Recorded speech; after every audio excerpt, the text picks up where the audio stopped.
So, hello, everybody. Welcome to the Political Vigilante. I am joined by Jordan Chariton from Status Coup. Jordan, thanks for taking time to be on the show. You cover a lot of stuff, but obviously I wanted to bring you on to talk today about the Julian Assange trial, which started Monday, September 7th. And because of the time change, it's basically they've already finished their third day of trial. And I've been going over what Tariq Haddad is saying, but you're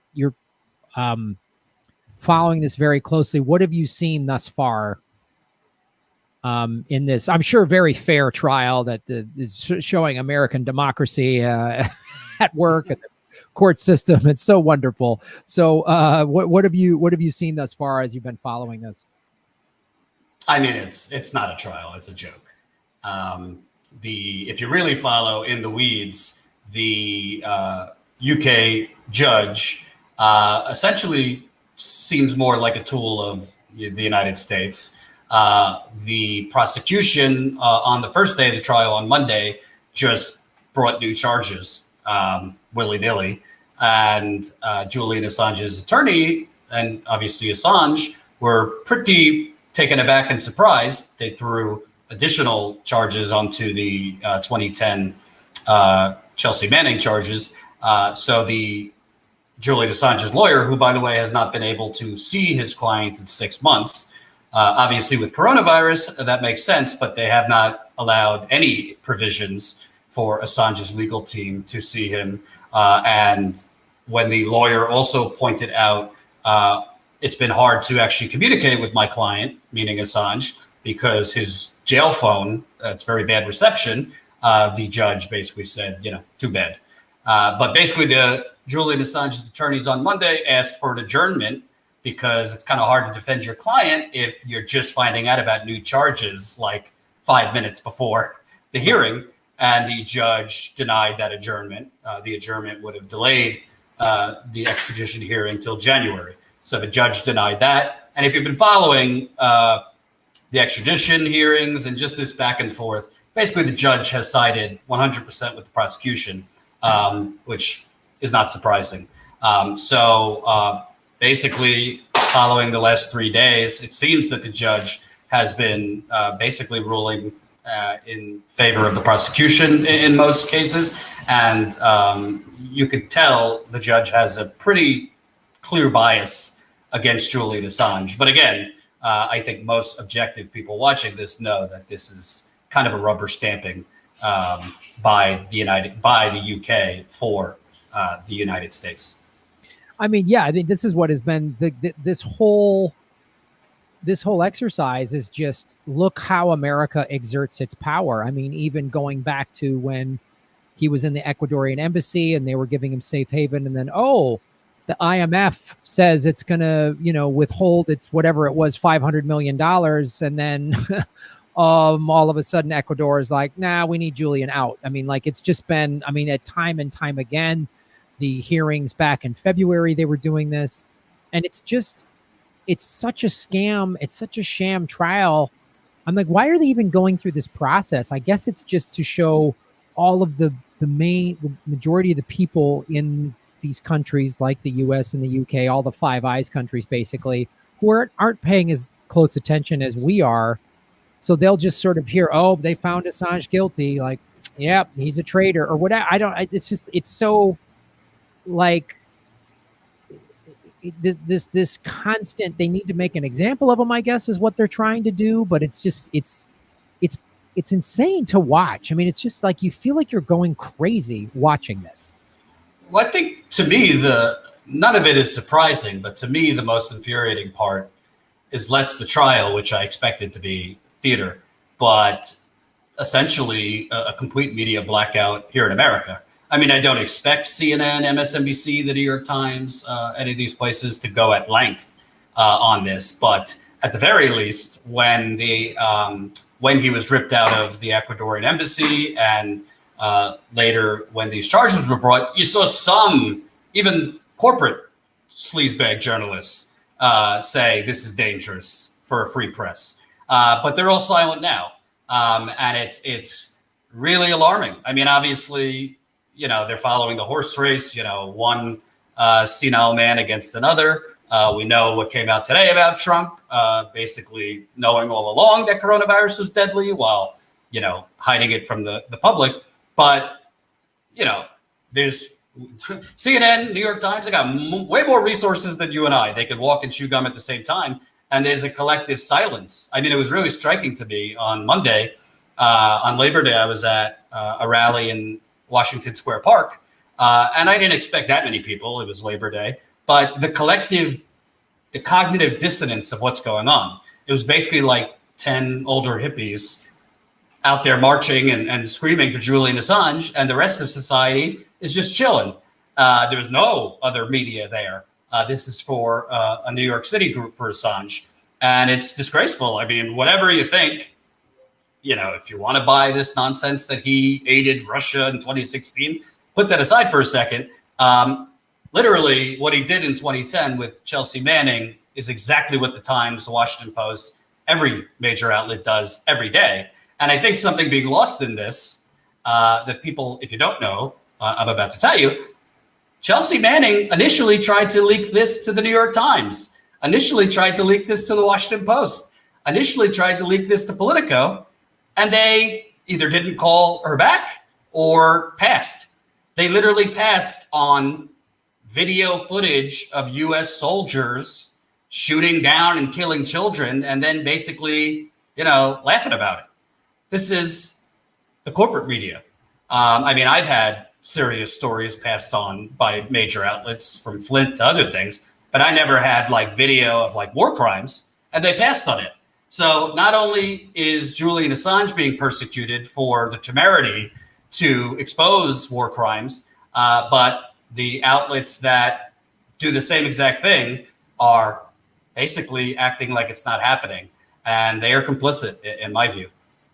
Absolutely, they're complicit. I mean, that's the other thing too. What was it, about a year or so ago, where they were, all up in arms over Khashoggi, and rightfully so. That was horrifying. The guy was chopped up, and they're talking about that, and it's an attack on press freedom and all this stuff.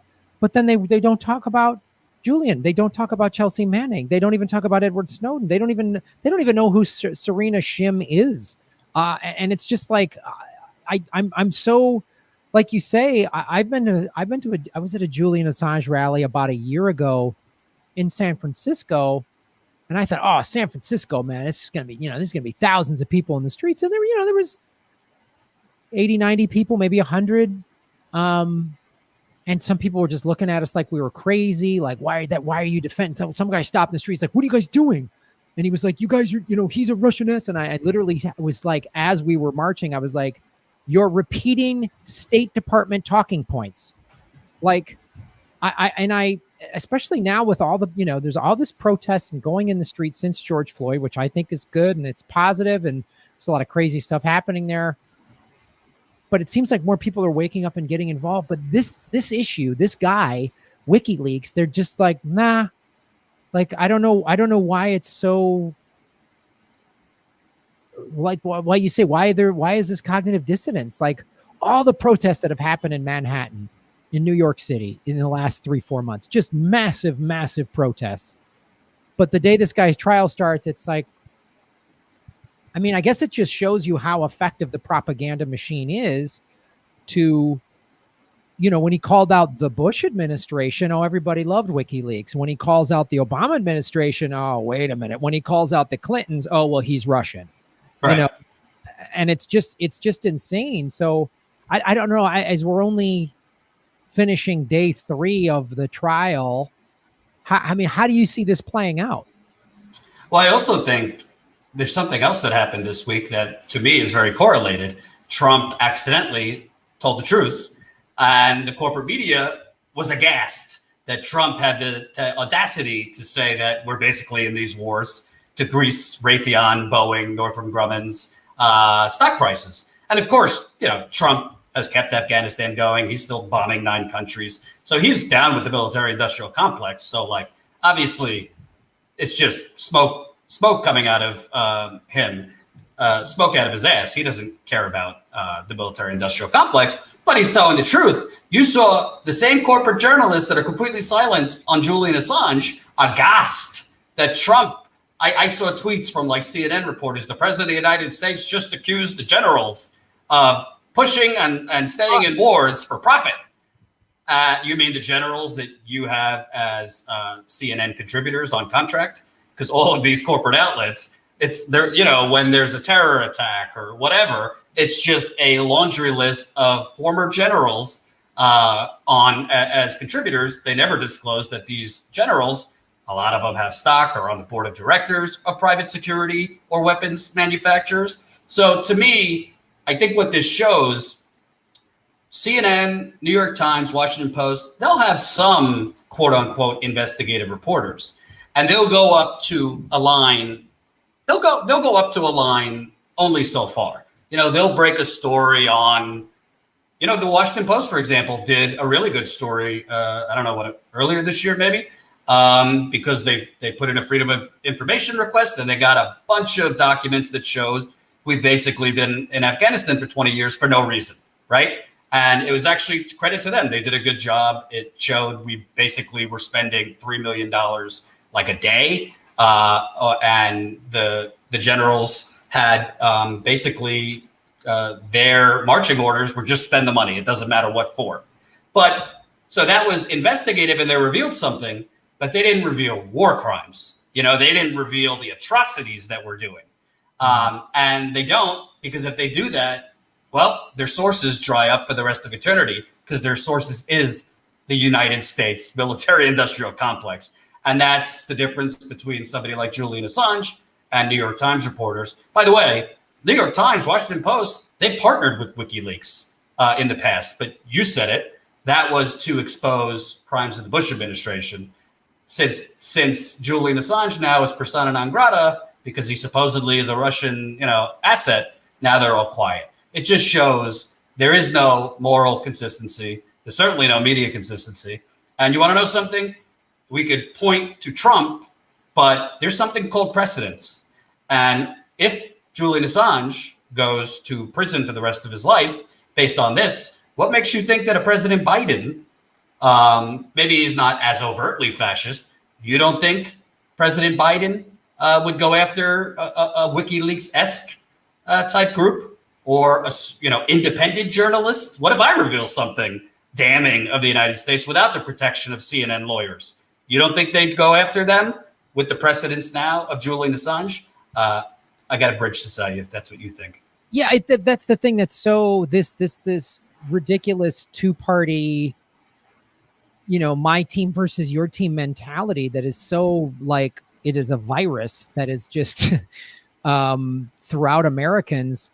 They're like, you know, they don't see the bigger picture like you're just talking about. First of all, like let's talk about the Afghanistan papers for a second. Like that came out, it was a pretty wow. It was like, look at how much money we've wasted and time and resources and people and all this awful shit. The media talked about it for about a week or so, and then they went back. It's like, and then I don't know what the distraction of the day was, but maybe it was impeachment, maybe it was whatever. Like there was always some distraction. Like we don't talk about the Afghanistan papers, we don't talk about Epstein, we don't talk about any of that stuff that is really what's going on, or the like you talked about the war crimes, and then we're back to more Russia-gating crap. It's like we've talked about Russia for 4 years, and we haven't talked about anything. Or I don't know, climate collapse. I mean, the whole West Coast is on fire. California, I mean, good luck seeing the sun. It's like, it's horrific. San Francisco's orange, this guy. Orange. It's orange. Like you look outside, there's this brown orange glow. Like you can't see, it's like Blade Runner or something. I mean, it's insane. And they're evacuating people. Let me tell you something. Let me give you the real term for that. It's called climate refugees. That's what's happening. And you know, every year California is breaking a new record. We just crossed 2 million acres of burned land. That's a new record. The 3.5 years I've been doing political vigilante, every fall I say we just broke last year's record. Every fall I say this, and we're not talking about that. We're not talking about any of this stuff. And then press freedom. If we let us, I can't imagine these journalists are just don't see the fact that then someone could come after them. But I don't know. They're not real journalists. They're just mouthpieces for the oligarchs. So the fact that the just abject silence on this is mind numbing. And I don't, obviously it feels to me the U.S. State Department's goal is to get Assange extradited and then have some more kangaroo court trial here on U.S. soil and then say, we got him. I think that, I mean, if you just look at it, and I mean, I don't often credit Obama, but at least Obama's administration, whether they did it for moral reasons or just they didn't think this would fly, they knew there was no legal cause to extradite Julian Assange and that it would create a dangerous precedent. But what's so dangerous about this is, in addition to the trial being theater, I mean, they wouldn't let Amnesty International observe the trial. That's like unheard of. Amnesty International gets into every hearing and trial. That's just how things are. They lock them out. They've locked human rights groups out of observing. And frankly, I mean, look at the media outlets that market themselves as stars and journalists who are marketed as stars. How many times have you seen Jim Acosta trending on Twitter because, he asked Trump a tough question? CNN's reporter got arrested for 5 minutes in Minneapolis covering George Floyd. They ran ad after ad after ad. I actually spent quite some time in jail. He didn't, no offense. But they're all, so it's like basically theatrical journalism is what's elevated and propped up, where real journalism Julian Assange went into this knowing there's a chance I'm going to be killed. There's a chance I could be assassinated. He's been the most spied on person on planet Earth over the last decade and a half. So this is true. This is true heroism, true journalism. When you do it, not to gain Twitter followers or win awards, but you do it because you think without this information being out there that the public is more endangered. And it's a shame that we've gotten, you mentioned propaganda, we've gotten to this point where we think like Rachel Maddow is a journalistic hero. Not we, but this Trump derangement vortex that we're living under. We think that like Bob Woodward is now a hero. Yeah, Bob Woodward's new book reveals some pretty damning things about Trump. I mean, Trump clearly knew that coronavirus was deadly in February and didn't reveal it. And Bob Woodward, many, many years ago, revealed Watergate. But there's no Bob Woodwards anymore. There's just Julian Assange. And it's not just Iraq and Afghanistan. He has exposed governments around the world, because it's not like oligarchy isn't just confined into our borders. It's a global system. And it's just striking. And to me, it's a tough test, Graham. What are we going to ask people who are already out protesting because black men are getting executed every other minute, are already out protesting for Medicare for all, are already out protesting because there's a pandemic, evictions, no health care, unemployment, are already out protesting for gun rights, gun control. It's a tough task to ask people, hey, make this the priority now. But I think it's not if at this point, when Julian Assange is extradited, when he is, a political prisoner in America for the rest of his life, I think any journalist is open season, particularly independent journalists, because, the CNNs of the world are not going to be prosecuted. And they should be. I mean, by this standard, New York Times should be prosecuted, for Washington Post, you name it. It's just the cognitive dissonance and the double standard and the silence is truly deadly. Because to me, why I'm so passionate about the stories like Flint and Standing Rock and these things these are crimes happening out in the open, which the media doesn't cover. Well, if an independent publisher like Julian Assange is prosecuted for something like war crimes, well, anybody could be prosecuted for anything at that point. Maybe it's not on the level of war crimes, but revealing government corruption here at home, revealing poisoning of a community here at home. Can you be prosecuted for that? Because they say you tried to help hack a password? I mean, it's preposterous. I mean, the other thing too, like the thing I'm confused as to why people can't connect the dots or just see how this is like, so a little over a year and a half ago, that big Oscar movie, The Post, with Tom Hanks and Meryl Streep.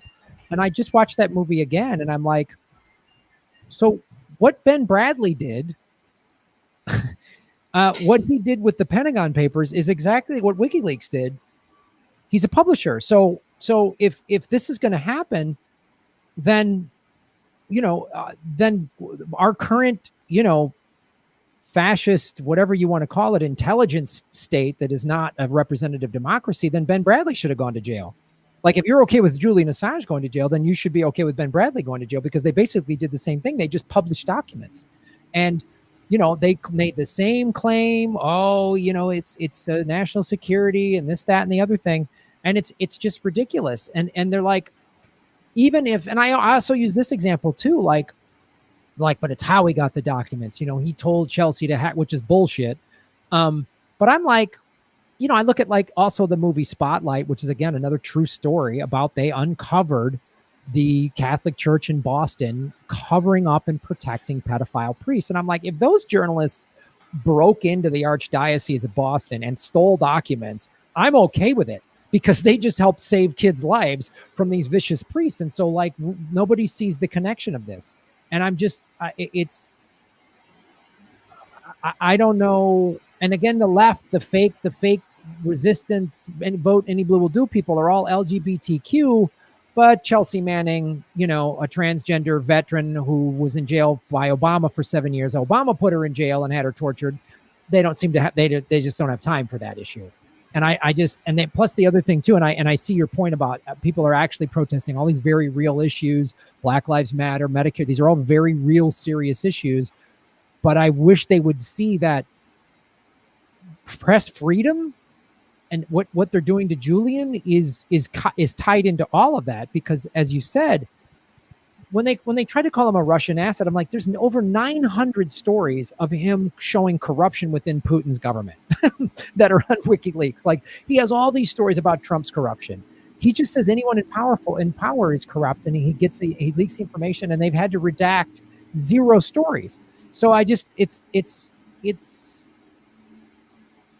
I don't know. Well, first of all, I mean, it doesn't even take a Cub Scout reporter to debunk most of this.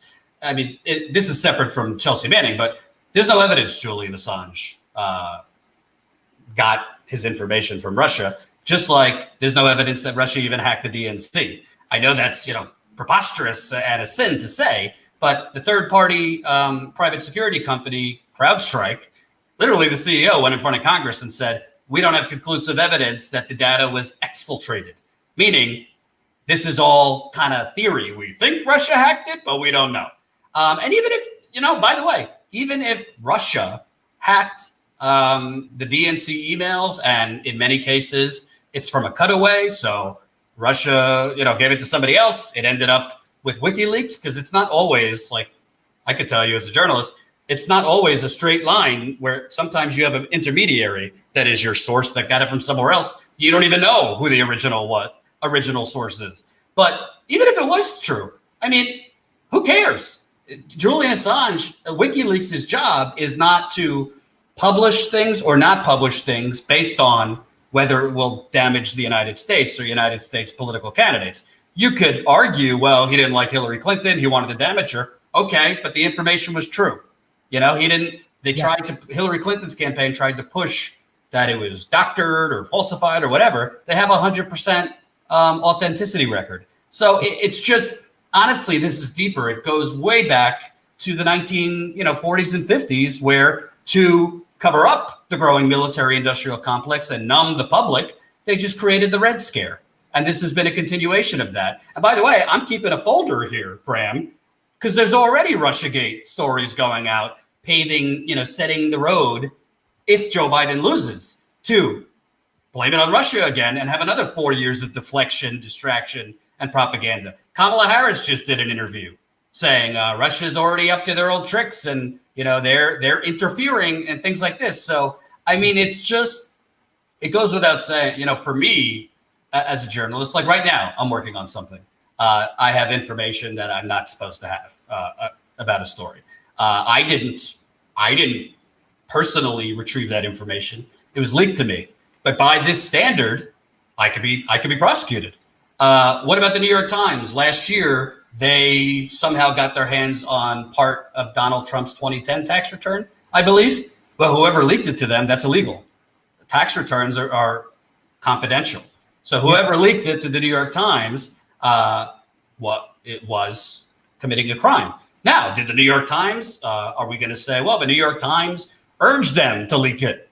The New York Times gave him some suggestions on the best thing. By the Trump administration and this Department of Justice's, whack-a-mole definition of the law, the New York Times should be prosecuted for that. But people were praising the New York Times because it revealed something embarrassing or bad about Trump. So that's the difference. It literally, the same legal standard, what Julian Assange has done, is exactly what the New York Times, Washington Post, and all of them do every day. And I don't think this is just about journalism, by the way. For people, this is just about right and wrong. So, for example, in the example you put out there, people were saying, well, he maybe helped her, hack a password or something, or gave her suggestions. Okay, well, which violation would be bigger? That, or, I don't know, literally committing war crimes. What they did in Iraq, Afghanistan, the collateral murder video, that's illegal in international law, what they did. But nobody says a peep about that. So I just think it's really, really frustrating. And it's just frustrating to see even progressives not being, other than Glenn Greenwald, Edward Snowden. I haven't seen Bernie really say anything on this. I tried to ask his campaign during the primary about it. Got nothing. There was one candidate during the primary that spoke and said they would pardon Julian Assange. It was Tulsi Gabbard. Everybody else just sort of didn't want to talk about it. And it was like really, really disappointing. Right. And it's unbelievable why they just, and the whole, back to 2016 and, that nobody, like John Podesta himself didn't say those emails were fake. They just said Russia, they just tried to say that, Julian Assange works for Russia and this, that, and the other thing. And I always say to people, well, the emails say what the emails say. It doesn't matter like how they were gotten and everything. And so it's nobody is seeing this, and nobody like in the Democratic Party is already ramping up for blaming. I had Whitney Webb on the show yesterday, and she's just said basically this organization is ramping up for a civil war, regardless of whoever wins the election, to get everybody to fight, and the country blows itself up to use it as an excuse to clamp down on martial law. And they're already planting the seeds. Trump's saying, if I lose, it's rigged. Kamala Harris is saying, Russia's probably sniffing around. And it's just like they've been planning this thing, to showing that again, that like our electoral politics are just a scam, and everything that we're doing is a scam, and it's not going to be changed through electoral politics. And I'm sort of going a little bit off topic here, but it's going back to what WikiLeaks has been saying, and all of their whistleblowing is like those in power just abuse it, and everything he does, it's corporate power abuse. WikiLeaks has revealed all this stuff of corporate crimes done all over the place. And so I don't know. It's like you say, they're almost surely they're just guaranteed they want to extradite him to have more kangaroo trials here on American soil.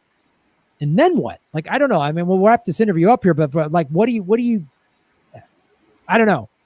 How do you see this all shaking out with this trial ramping into this insane election that either way there's going to be chaos. Trump wins, Trump loses. There's going to be chaos. By last time we had you on the show, you were talking about the Trump rallies you've gone to now compared to 4 years ago. They seem more angry, more violent, more racist. And that group, and you said that group's not going away. And I think win or lose, that group's going to go nuts. So, to me, I think that whether Biden wins or not, and honestly, I don't even think we're going to know. I think if you think year 2000 was bad with the recount and that going till like December, January, this could be going with lawyers and just the delays. I mean, New York took a month just for the mail-in ballots. I think this could be a several month election. But whether Trump is in or not, I think people lose sight. Whether he loses and you actually get him out there, you think Donald Trump's going quietly into the night? He actually, believe it or not, could have just as much power and influence when he inevitably starts Trump TV and has a nightly primetime show. So the genie that's out of the bottle with the white supremacists, the Trump supporters, they're not going anywhere. And frankly, rightly so, I don't think Black Lives Matter is going anywhere, because the unfortunate truth, I hate to say this, but all these protests have been great, but the change so far has been artificial. Oh, the New York City Mayor Bill de Blasio pledges to cut the New York City Police Department by $1 billion by doing some accounting tricks. I mean, all of the changes have been surface level and artificial. Minneapolis, remember, people celebrated in Minneapolis because they were going to just abolish their police department. Yeah, they kind of walked back on that real quick. So I think, call it a race war, call it whatever you want. I think we're going to see, particularly when there's a vaccine, when you add in the media is pretending that, unemployment's getting a lot better, they're leaving out that the permanent job loss within those numbers is climbing. So a lot of these jobs are gone forever. Yeah. So I think we're going to have, it's a mixture of economic protests, race protests, and then just 30 years of neoliberalism finally boiling over. I think whether it's Biden or Trump, I don't even think it's going to be protests, frankly. I think what we're going to see in end of 2020 and most of 2021 is kind of all of these forces coming together. And on Assange, unfortunately, I don't want to lie to my audience or your audience. I don't see, I think he's going to be extradited. I think this is just for show. If you've been following this trial, it's completely tilted towards the prosecution. I also think, frankly, this goes a little further. Where are the people of Australia?